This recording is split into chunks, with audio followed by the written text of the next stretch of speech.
자, 우리 오늘부터는 그 집합에 대해서 고등수학 하의 집합에 대해서 배워보려고 해요. 자, 그럼 이제 처음부터 집합이라는 것이 무엇인지부터 차근차근 가보도록 하겠습니다.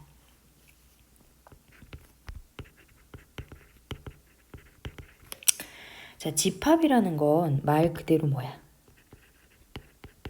모임이야, 그치? 근데 수학적으로 그 어떤 기준이 없는 애들 다 모여라 라고 했을 때 그들을 다 집합이라 하지 않고, 자, 이 수학에서의 집합이라는 것은 기준이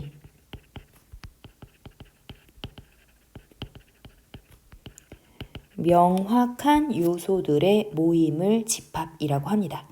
자, 예를 들어서 10 이하의 2의 배수의 집합을 우리가 A라고 할게요. 자, 그러면 이 2의 배수 안에는 10 이하의 2의 배수가 2, 4, 6, 8, 10 이렇게 있잖아. 그치? 이렇게 기준이 명확해야 돼. 근데 또 그럼 얘는 이제 집합이라 할 수 있겠지. 근데 예를 들어서 뭐 키가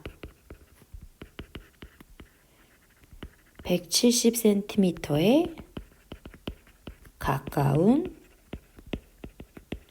사람들의 모임이라고 했다 하자.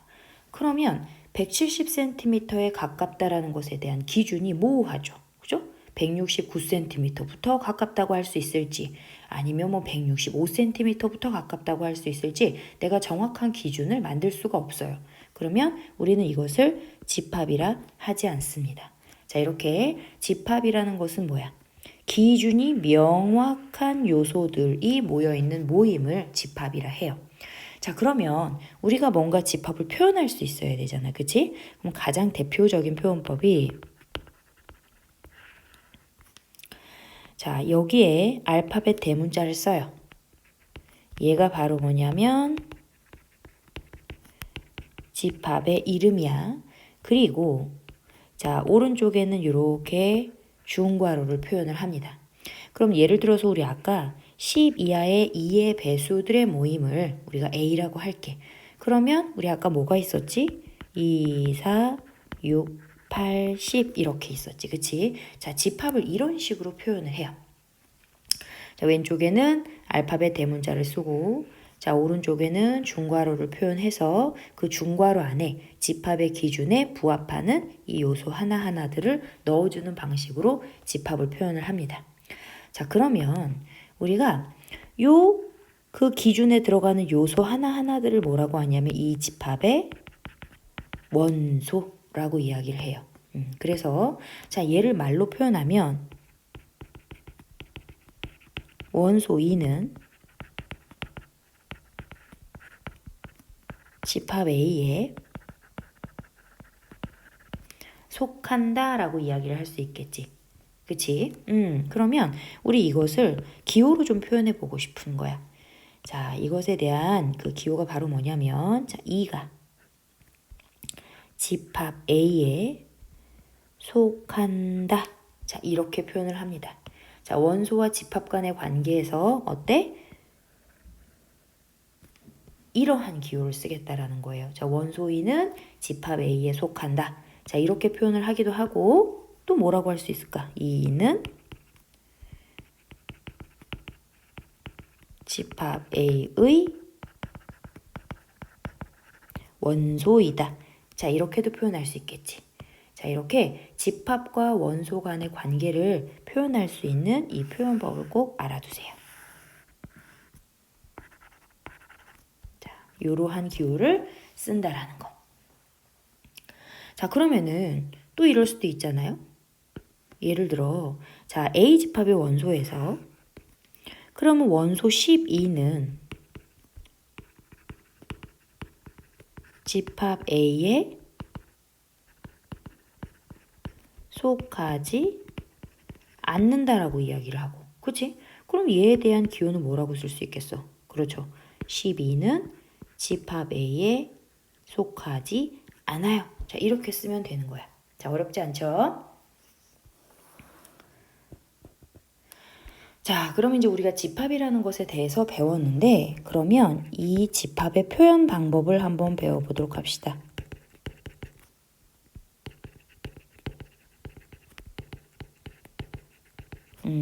자, 집합을 표현할 수 있는 여러 가지 방법이 뭐가 있냐면 총 3가지로 나뉘어져요. 첫 번째는 원소 나열법. 자, 말 그대로 해석하면 되지. 그 기준에 부합하는 원소들을 쭉 나열해서 집합을 표현하는 것을 우리가 원소 나열법이라 해요. 그러면 아까 예를 들어서 집합 A를 2, 4, 6, 8, 10 자, 이렇게 표현했잖아. 그치? 이게 바로 대표적인 원소 나열법의 방법입니다. 자, 그런데 이제 원소를 나열할 수 있는 방법에 대한 특징이 있어요. 첫 번째는 뭐냐면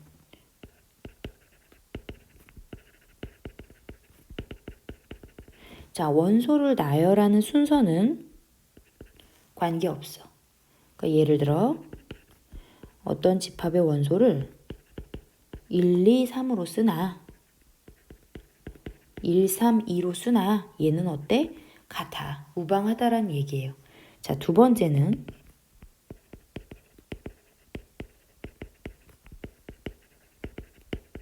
자, 중복되는 원소가 있으면 그들은 몇 번만 써요? 한 번만 씁니다. 즉, 집합 안의 원소가 1, 1, 2, 2, 2, 3 원소가 이렇게 있다 쳐. 그럼 우리는 그 집합을 이렇게 표현하지 않아요. 그럼 얘를 어떻게 표현해야 되는 거야? 1, 2, 3이라는 원소를 가지고 있구나 라고 표현하는 법이 맞다라는 거예요. 세 번째, 자, 규칙성이 있는 원소는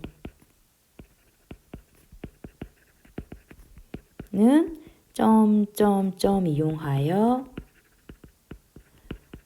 생략이 가능합니다. 즉, 내가 만약에 100 이하의 자연수들을 원소 나열법으로 표현하고 싶어.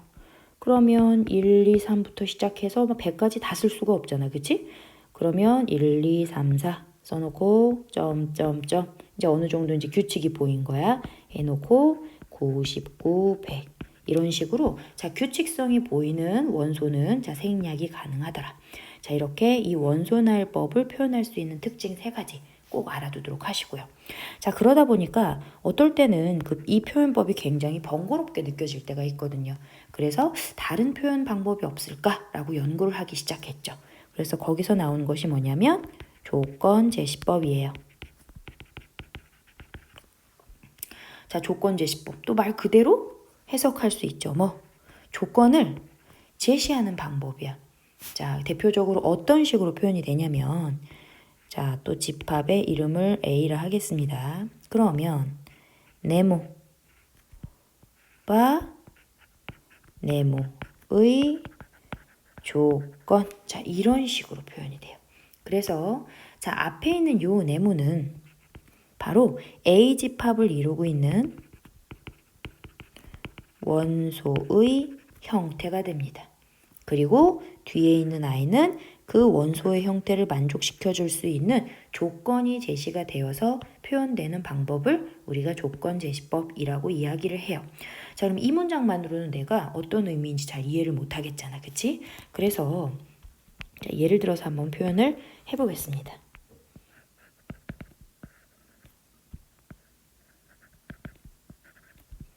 자, 집합 A가 A 플러스 B바 자, A는 B, B는 C. 그래서 여기 B 집합과 C 집합이 자, 나타났어요. B 집합의 원소를 1, 2, 3이라 할 거야. 자, 그 다음에 C 집합의 원소를 2, 3, 4라고 할 거야. 자, 그러면 이러한 조건을 만족시키는 집합 A를 원소 나열법으로 나타내 보세요 라고 했어. 자, 그럼 이건 무슨 얘기야? 내가 지금 A와 B의 형태를 더한 것이 바로 요 A 집합의 원소의 형태가 되는데 요 소문자 A는 누구의 원소예요? 그렇죠. 집합 B의 원소가 되더라. 즉, 요 A의 자리에는 누가 들어갈 수 있어? 1, 2, 3이 들어갈 수 있는 거야. 자, 그 다음 B의 모양을 가지고 있는 애들은 누구야? 집합 C의 원소가 되죠.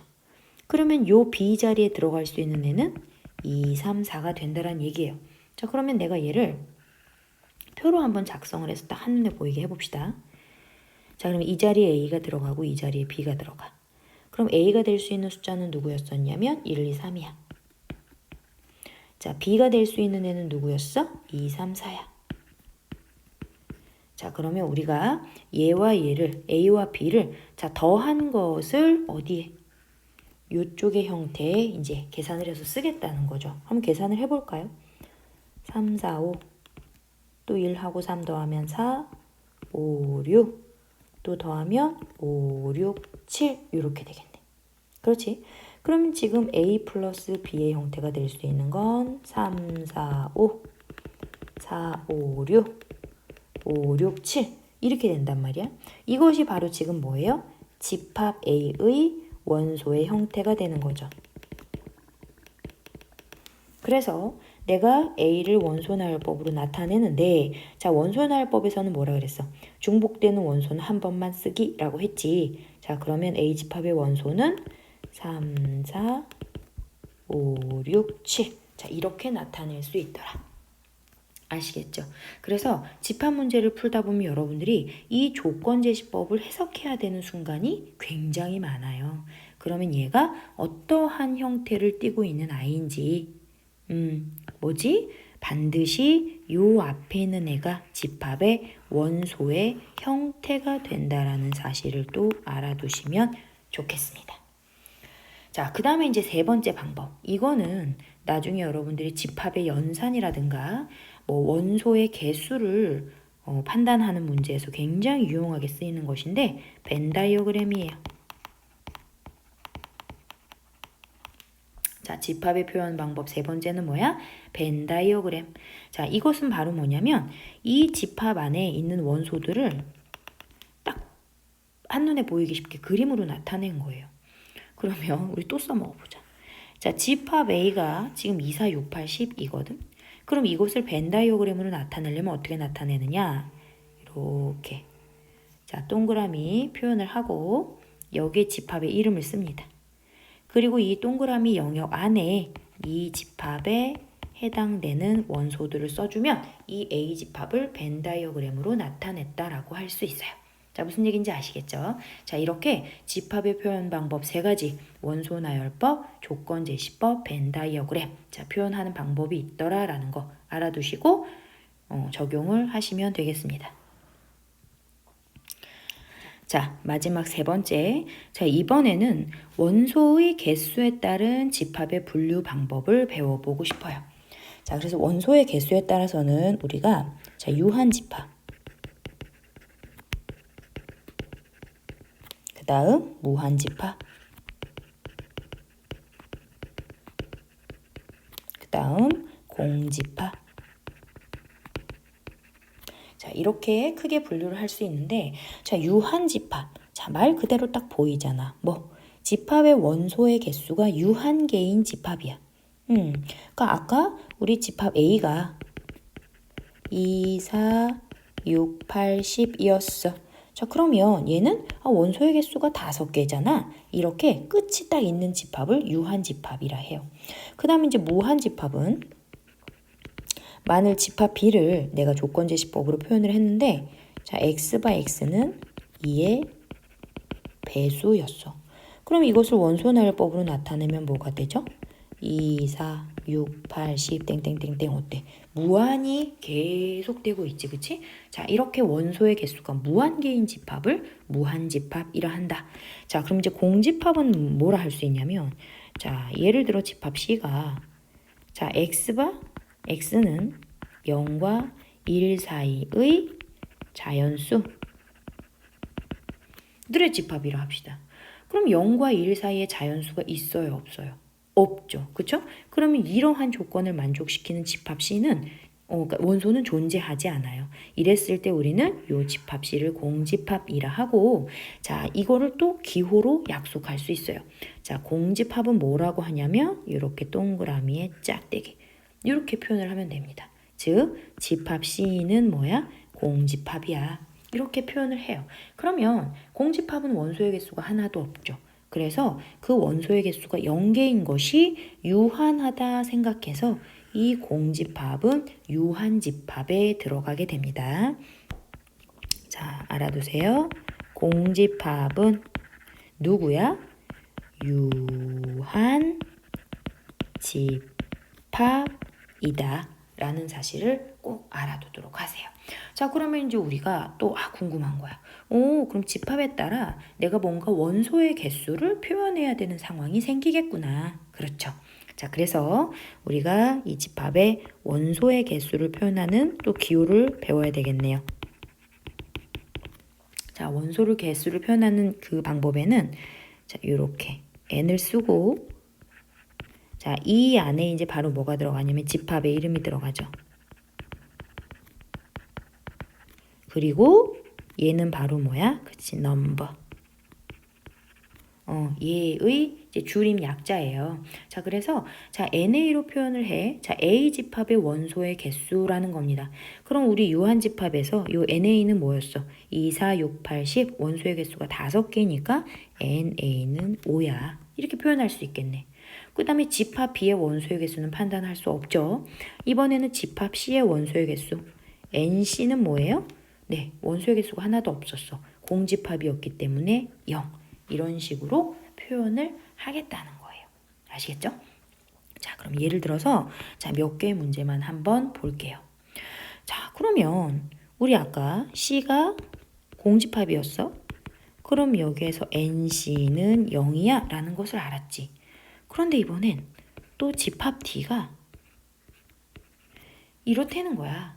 그러면은 이랬을 때 ND 집합 D의 원소의 개수는 몇 개니? 라고 물어볼 때가 있어요. 자, 이때 요 중괄호 안에 들어가 있는 이 아이는 공집합을 의미하는 게 아니야. 어떻게? 이 공집합처럼 생긴 이렇게 생긴 원소의 형태가 되는 거거든요. 그러면은 집합 D는 요렇게 생긴 원소가 집합 안에 하나 들어있기 때문에 ND는 1이야. 이렇게 판단을 할 수 있죠. 그죠? 그 다음에 또 이 집합이 자 0을 원소로 가지는 애야. 그럼 얘는 어떻지? 그렇지. 0이라는 원소를 하나로 가지고 있어. 자, 그럼 이제 F 집합이 0과 자 이렇게 되어 있어요. 그러면 뭐지? 0과 요렇게 생긴 원소를 2개 가지고 있는 집합이야. 자, NF는 그럼 얼마겠습니까? 2. 이렇게 우리가 원소의 개수를 정리할 수 있어요. 자, 무슨 얘기인지 이해하셨죠? 자, 오늘 수업은 여기까지 마치도록 하겠습니다.